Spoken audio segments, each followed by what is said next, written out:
Hi dear friends and subscribers, this is your host Ram welcoming you to this cricket happening show, but with a difference, because basically time is a big constraint for me and I also want to watch the match, how it really pans out. So unfortunately, since I also have to leave for duty, I'm just doing a cricket update here, but it will be interspersed with some cricket commentary in between, and also I will just talk about the Sri Lankan Sri Lankan collapse. In fact, Sri Lanka really struggled with India today. It was people are thinking that in Cardiff there's going to be rain, whether the match is going to be a washout or there's going to be a stop-start. But so far, well, the match was delayed, no doubt about it. But so far things have gone well for India, and India currently chasing 182 to win in the semi-final against Sri Lanka at Cardiff, are looking absolutely on track to get on to that Sunday final of the ICC Champions Trophy 2013, where England will be awaiting them very keenly. So right now, Sri Lanka, it was a very, right now the score that I have as far as the update is concerned is India currently at 118 for 1. We are in the 29th over. They only require another 64 runs to win the match, but 9 wickets in hand, which is the most important thing, and 21.4 overs remaining. So all the time in the world, India has to actually win this match. Virat Kohli is not out on 18 of 39 balls, no boundaries. He's been playing absolutely second fiddle to Shikhar Dhawan, but he's doing the right thing there, staying at the wicket. And Shikhar Dhawan once again has gone on to another 50. He's not out on 56 of 81 balls with 6 fours and 1 6. India once again got a beautiful start as far as the opening partnership was concerned. It's the fourth consecutive time, the fourth match that they're playing in the fourth match in the ICC Champions Trophy, that they have gone off to a very good start of 77 runs for the first wicket, with Rohit Sharma's contribution being 33. Is the only wicket to go, but he played some marvelous strokes. In fact, both of them matched each other stroke for stroke, and there were some brilliant strokes, especially the cover drives, the shot that they played on the point region, the square driving and pulling, everything has been perfect, and it has been a real sight to watch both these players in full flow, Rohit Sharma and Shikhar Dhawan. Rohit Sharma was the first to go, clean bowled by Matthews, trying to pull a delivery, bowled by Matthews for 33 or 50 deliveries, 4 fours, and after that it has been Virat Kohli and Shikhar Dhawan. Shikhar Dhawan still holding on. In fact, he has gone on to his fourth consecutive 50. He is not out on 56 of 81 balls, 6 fours and 1 6, and what a player he's turning out to be. Well, so right now what I'm going to do is we are going to go to the Sri Lankan innings now, and we will come back to this Indian innings as and when I have time. So right now Sri Lanka was the ones who actually batted first, because this was a good toss for India to win. Again, the conditions are absolutely ideal for the Indian bowlers. They took immense advantage out of it. The Sri Lankan batsmen struggled. Probably they could have fared a bit better, but as I said, the Indian bowlers was absolutely on the mark. You name it. Bhuvaneshwar Kumar on the top of the order, giving breakthrough. As I said, it was a very good toss for India to win. Mahendra Singh Dhoni winning the toss, and absolutely like any other captain would have done it, actually inserting the Sri Lankans in, and Sri Lankans were always in trouble. In fact, it all started with the first over from Bhuvaneshwar Kumar. Bhuvaneshwar Kumar struck in the third over when Kushal Pereira got a ball, and this was a very familiar sight for the first 3 dismissals, as Kushal Pereira was the first to go, caught by Suresh Raina. The Suresh Raina was the common thing in those dismissals, as Suresh Raina at the slips took a very sharp catch, and Pereira was walking, caught Raina, bowled Bhuvaneshwar Kumar, who always provides the breakthrough for India every time and again, and today also he did the same, and Pereira was snapped up by Raina in the slips of Kumar for 4, with Mahendra Singh Dhoni looking at the conditions, having 2 slips for the Sri Lankan batsman. So Kushal Pereira was a goner, 4 of 8 balls with 1 4, made the score 6 for 1. Dilshan, very unfortunate for Sri Lanka, that Dilshan very early in the piece, probably in the 5th over, he had to retire hurt because of cramps in his calf, which was very sad, and he couldn't come. He had to come at the fag end of the innings.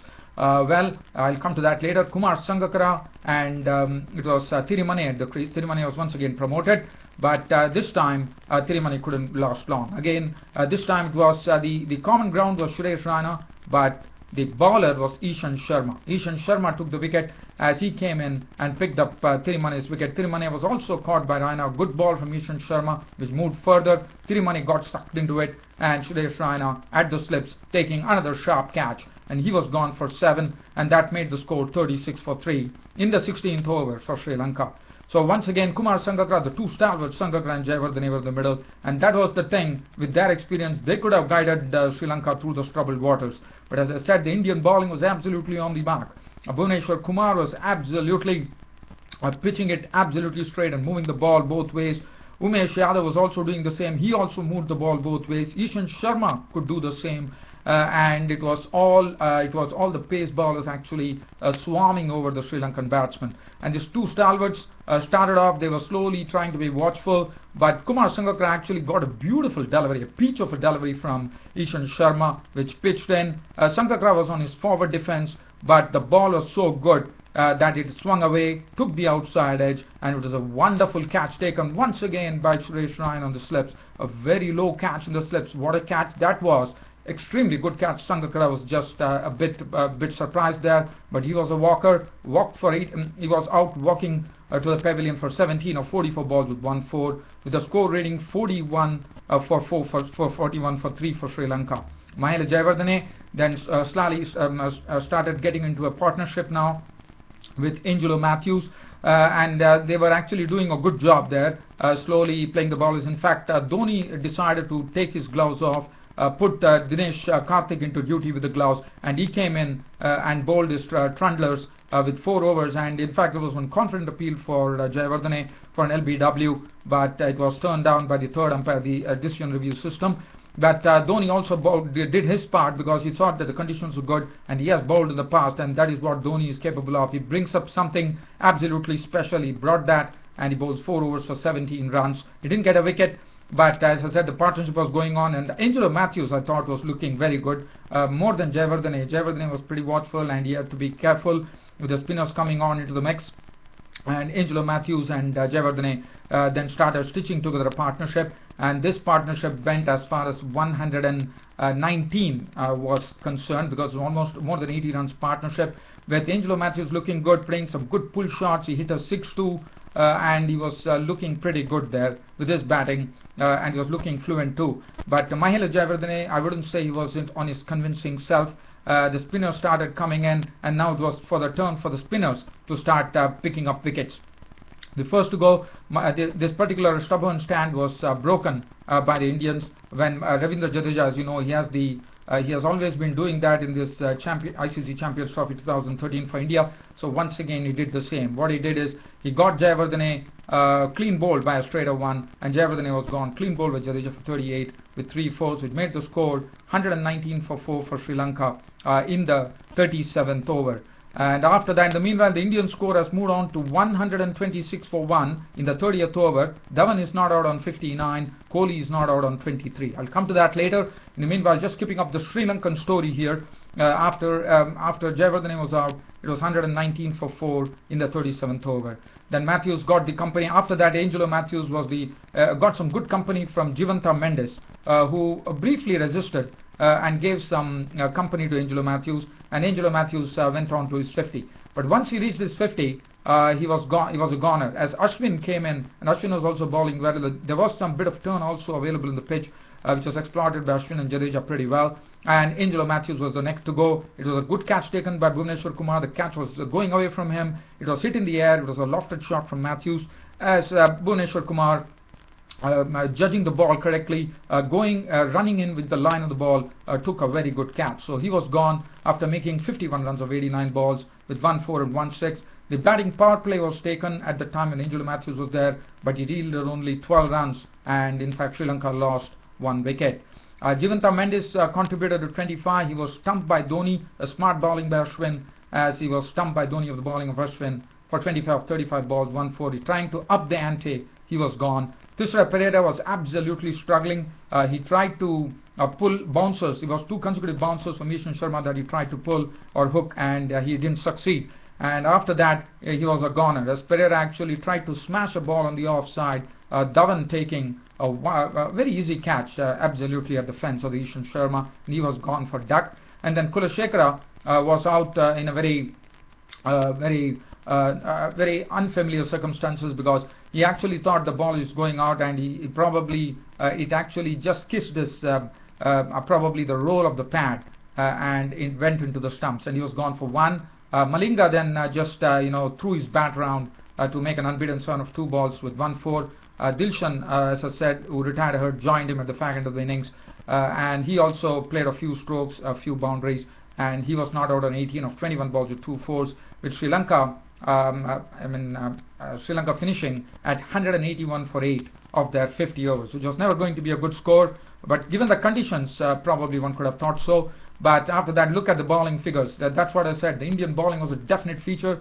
First was the seamers who exploited the conditions to the hilt, and then the spinners coming in, weaving a web and really keeping the Sri Lankan batsmen quiet, and also adding pressure by picking up wickets. And that was precisely the case which restricted Sri Lanka to 181 for 8 of their 50 overs. A good job done by Indians in the semi-final.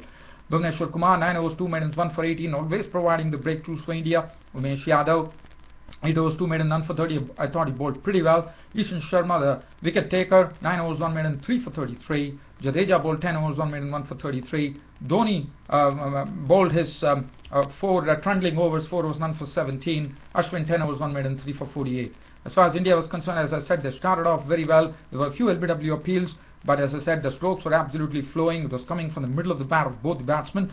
Rohit Sharma was the first to go, clean bowled by Matthews for 33 of 50 deliveries, 4 fours, and currently I have this Indian score really now inching towards the target of the Sri Lankan 181 to get a place in the final to face England on Sunday in the ICC Champions Trophy 2013. Shikhar Dhawan is not out on 65 of 87 deliveries, 6 fours and 1 6 in that knock. Virat Kohli is looking good. He has got 2 fours now in his 27 of 45 balls. India looking to take this match in a real canter right now at the current stage. The bowling figures: 9.2 overs, no maiden, none for 41 for Kuleshekara. Was not done, nothing of note here. Malinga has been a bit costly, 6 overs for 29. Pereira bowled 6 overs for 25. The spinners have also not been able to get any wickets there. Matthews 4 overs, 1 for 10. Rungana Herith 4 overs, no maiden, none for 14. Jivanta Mendes 1 over, and he was taken for 11 runs. So let's go and see what exactly is happening. So with this live cricket update, I'll be leaving you, but I'm trying to just see like what exactly is happening here at Cardiff, where Indians are absolutely on the roll right now with Shikhar Dhawan and Virat Kohli in absolute control of the game. And as I said, India inching towards the target, requiring another 43 runs, but 9 wickets in hand and 19.1 overs remaining to win the match, win the semi-finals against Sri Lanka, and then really cruise into the finals on Sunday against England, the ICC Champions Trophy 2013. What a proud moment that is going to be for India. So currently India at 140 for 1. Kuleshekara has just completed the 31st over, in the sense he has completed his quota of overs today, and he has given away 45 runs. India have played out 31 overs, and the score currently reads 140 for 1. Dhawan is not out on a very wonderful 67 of 89 deliveries, 6 fours and 1 6, and Virat Kohli is on 29 of 47 deliveries, 2 fours. So just looking, if at all, let me see whether I have time. Probably I won't have time really to do any cricket updates here or any cricket commentary, unfortunately. As I said, I'm running short of time. I have to move on for my duty, and I have also some other chores to catch up. But you know, it's almost a foregone conclusion now that India are almost into the finals against England on Sunday in the ICC Champions Trophy 2013, and what a proud moment that is going to be. But well, even though India has not won it, but I think it's only probably only 43 runs really separating India. I don't think they should have much problems achieving the target in probably quicker time than what one would have expected. And on this note, dear fans and subscribers, I would like to congratulate India for getting into the finals in advance. But Sri Lanka, well, they could have done much better in the batting, but as I said, the toss was pretty vital, and the luck of the toss ran Dhoni's way today, which was good for India, and precisely that is the precise reason. And also the bowlers had to be commended for their role, that they performed absolutely to a T, and India finding themselves in a pretty good situation right now. As I said, they are absolutely on course to reach the finals on Sunday of the ICC Champions Trophy 2013. So the game will go on, and I'll be watching them. But unfortunately, dear fans and subscribers, I'm today only there with just a cricket update. Hope you all enjoyed it. Thanks for your company, and thanks for watching the cricket happenings as always. Your host Ram will return back to you tomorrow, and probably if I have time, I will just analyze the game tomorrow. Well, other than that, I don't have anything else to share. Just wanted to tell you, dear fans and subscribers, I'm there on all the social networks, be it Facebook, be it Google Plus, be it Twitter. I also tweet. And if at all you dear friends and subscribers don't know, yes, I am there everywhere. I'm there on all the social networks that are available. Thanks for your company and thanks for watching Cricket Happenings. This is your host Ram saying goodbye and see you all tomorrow. Thank you.